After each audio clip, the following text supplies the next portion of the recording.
Black zone. Black zone. The flying Dutchman. ভুতুরে জাহাজ নিয়ে যত লোককাহিনী প্রচলিত আছে তার মধ্যে সবচেয়ে বিখ্যাত দি ফ্লাইং ডাচম্যান। এই ফ্লাইং ডাচম্যান নামটি আসলে জাহাজটিকে উদ্দেশ্য করে নয়, বরং জাহাজের ক্যাপ্টেনকে উদ্দেশ্য করে দেয়া। লোকমুখের সবচেয়ে বেশি প্রচলিত কাহিনী থেকে জানা যায় যে দি ফ্লাইং ডাচম্যান জাহাজের ক্যাপ্টেন ছিলেন হেনরিক ভ্যান্ডার ডেকেন। হেনরিক 1680 সালে এই জাহাজে করে আমস্টারডাম থেকে বাটাভিয়া এর দিকে যাচ্ছিলেন। যখন জাহাজ আফ্রিকার কেপটাউনে পৌঁছালো ততক্ষণে আবহাওয়া অনেক খারাপ হয়ে পড়েছিল। তা দেখে হেনরিককে জাহাজের অপর নাবিকরা নিষেধ করলো জাহাজ ছাড়ার জন্য, কিন্তু হেনরিক যেন উন্মত্ত হয়ে পড়েছিলেন। সবার নিষেধাজ্ঞা হুঁশিয়ারি বাণী উপেক্ষা করে তিনি জাহাজ ভাসালেন কেপটাউনের উত্তাল সাগরের বুকে। হ্যারিকেনের মাঝে পড়ল ফ্লাইং ডাচম্যান। হেনরিককেও যেন হ্যারিকেনের সঙ্গে যুদ্ধ করার নেশায় পেয়ে বসল।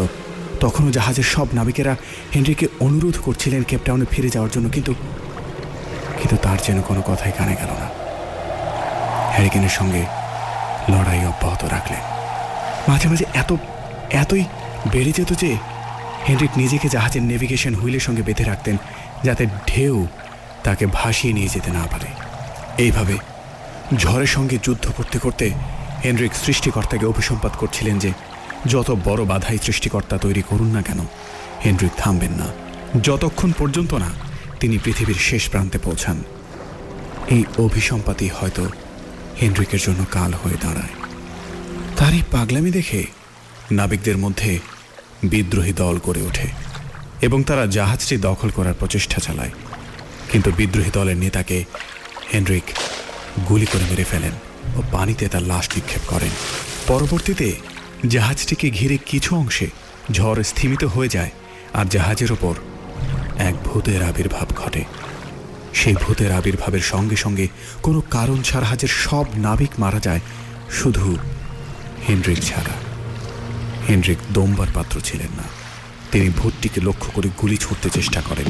গুলি ছোড়া মাত্র হেনরিকের হাতে বন্দুকের ভেতরে বিস্ফোরণ হয় এবং তার হাত অবশ হয়ে যায়।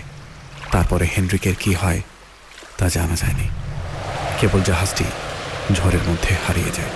পরে ভুতুরে জাহাজ হিসেবে এই জাহাজটিকে সমুদ্রে দেখা যায়। মুখে শোনা যায় দি ফ্লাইং ডাচম্যানকে নাকি পরে ভূত জাহাজ হিসেবে বেশ কয়েকবার সমুদ্রে দেখা যায়, বিশেষ করে ঝড়ের মধ্যে। ফ্লাইং ডাচম্যানকে স্বচক্ষে দেখেছেন বলে কেউ দাবিও করেছেন। 1835 সালের একটি ব্রিটিশ জাহাজের ক্যাপ্টেনের লগবুক রেকর্ড থেকে প্রথম জানা যায় এই ভুতুরে জাহাজের অস্তিত্বের কথা। লগবুকে লেখা ছিল তারা সমুদ্রের মাঝখানে ঝড়ের মধ্যে আবৃত একটি জাহাজ দেখতে পেয়েছিলেন, যেটি সোজা তাদের জাহাজের দিকে ঝড় সহ এগিয়ে আসছিল। এক পর্যায়ে এত কাছে এসে পড়েছিল যে ঝড় আবৃত জাহাজটিকে তারা ভয় পেয়ে যান, এই ভেবে যে এখনই জাহাজ দুটিতে সংঘর্ষ হবে।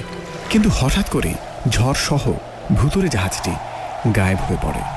পরে 1881, 1911, 1939 ও 1942 সালে ফ্লাইং ডাচম্যানকে আরও অনেকেই দেখতে পান।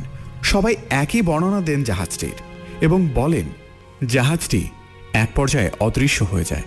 ফ্লাইং ডাচম্যানকে সর্বশেষ দেখা গিয়েছিল 1942 সালে কেপটাউনের উপকূলে। নোঙর ফেলে দাঁড়িয়েছিল টেবিল বেতে এবং আকস্মিকভাবে জাহাজটি অদৃশ্য হয়ে যায় দর্শকের চোখের সামনে। আজও ফ্লাইং ডাচম্যানকে নিয়ে কৌতূহলের শেষ নেই। আসলে কি ঘটেছিল জাহাজটিতে তা সঠিকভাবে কেউ জানে না।